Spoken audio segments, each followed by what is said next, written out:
Hi, I'm Kendall with the Rawls Group.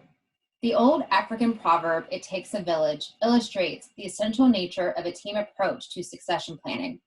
Succession planning is a complex endeavor. As such, it requires leveraging the expertise of a diversity of backgrounds. Collaboration and different expert opinions provides a 360-degree approach, ensuring the possible, probable, and potential issues impacting your long-term vision are addressed.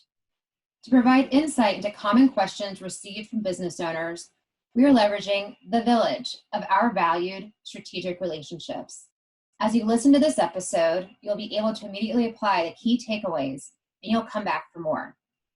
Now we're going to focus on how will the new normal of COVID-19 affect our culture? This is something that many of us are contemplating right now. And honestly, it's hard to know. One thing is for sure though, there are external factors and internal factors, and we should focus on what we can control. External factors may be things like our workforce or portions of it, realizing that they can work effectively from home and wanting to continue this after the pandemic ends. Maybe that's part of the week or all of the time. Maybe that's acceptable for your organization, or maybe it's not. Other external factors might be new laws that we have to comply with, different expectations from customers, and new technologies that have emerged. Most external factors are going to be hard to control if you can even have an impact on them at all. Internal factors include new policies that we implement for our organization, whether these are temporary or permanent. It also includes how we communicate with our workforce and what that signals to them. Do they know we are concerned for their well-being? These are things we can control, and it helps us form the new normal for our organization. The current situation is really an opportunity for a culture shift or a refinement. If you don't take this opportunity head on and lead it where you want it to go, then you may find yourself in an uncomfortable destination. In other words, the external factors will end up affecting the culture of most organizations in similar ways. But the way we deal with the internal factors will really determine how your culture shifts, hopefully in the right direction. We've received a lot of questions concerning company culture and how will the new normal affect the culture we've worked so hard to either build or working to maintain. And it's an interesting question, especially now as we're seeing so much change. The push to telecommuting, remote working, relying on new technologies, key buzzwords, Zoom fatigue. How do we then have the same level of connection, the same level of culture, the same level of approach to how we interface with our clients and our employees than we did before? This could be an ideal opportunity for you to look at what the key characteristics are of your culture and what you've spent a lot of time and years really focused on creating. Do you have a more customer-first white glove treatment, or is your culture more defined on your employees, family-oriented environment?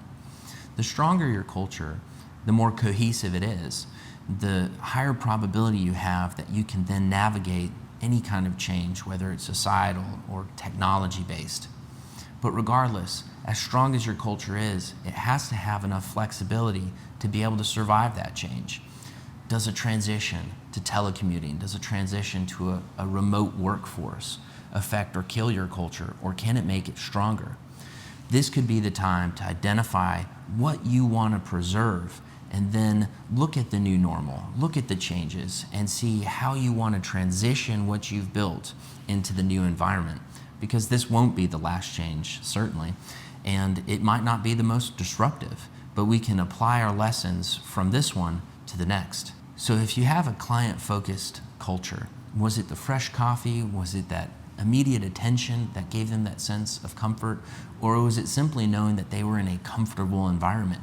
So transitioning here to more hygiene-focused, more cleanliness-focused, does that also give them that same focus? So taking the lessons of this pandemic at times of uncertainty, we can boil down and remove our application and how to then give that white glove treatment, but in any environment.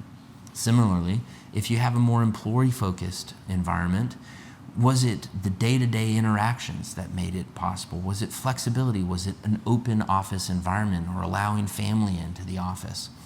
We can have those same desires and goals for our culture. All we have to do is transition into a more technology, a more web-based application, so that the next transition, we know what are the key characteristics, what do we want to preserve, and then how do we apply it in the new digital world? The new normal is going to look like. I mean, I don't really know what's out there anymore. I don't know what the new world will be. Whoever thought that you're going to get on a plane and be forced to wear a mask, or you're going to go to a bank teller and have a plastic screen in front of you all the time. So I think the new normal is something that we're still in the midst of finding out. Whatever side you are on of vaccines, I think that'll be something that will tell us what the new normal, if it is something that looks like what we represented in 2019 is. But I think what I'm excited about is I don't know if there's ever going to be a new normal from the fact that in my lifetime, even though I'm not that old, I don't think every single aspect of society was told to shut down in one day.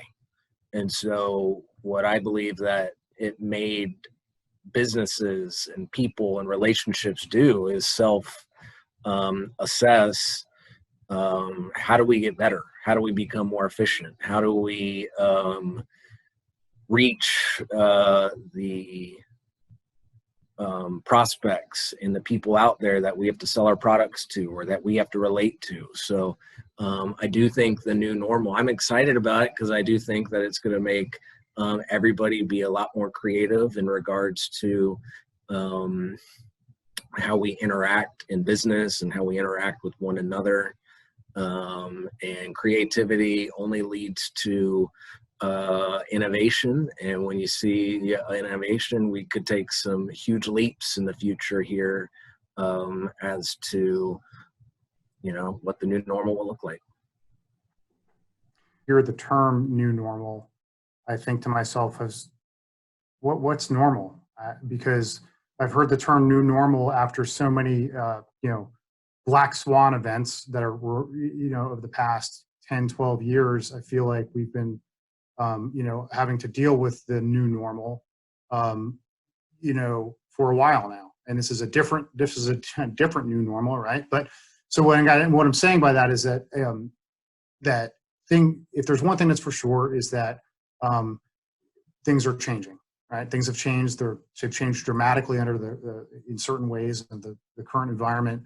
And what that requires, in my mind, to be successful is embracing the challenge that change represents, and that and the challenge in both the new normal and navigating that creates and embraces opportunity for growth. And Champ said it with creativity, and creativity will drive new innovation. And that's the exciting part about what we're going through here, is that it's change, it's disruptive, and anytime there's disruption, there are new opportunities, and those that are position themselves to go after those opportunities by being versatile, by embracing the change, by doing the things that they can do to be successful in a dynamic environment,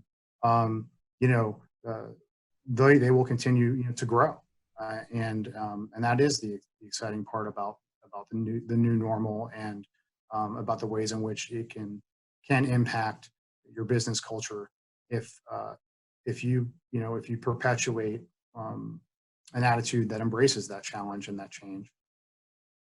Well, I do think as well that it's going to require everybody to get better, and those who are in any industry and those that are not willing to take on that challenge, they're going to be consolidated. And I don't like the word consolidation, and I don't mean it that we're going to get all these big public companies out there. I'm just saying creativity to new innovation equals people come up with new businesses, new ideas, and If you're not up for the challenge, you're just gonna be left behind.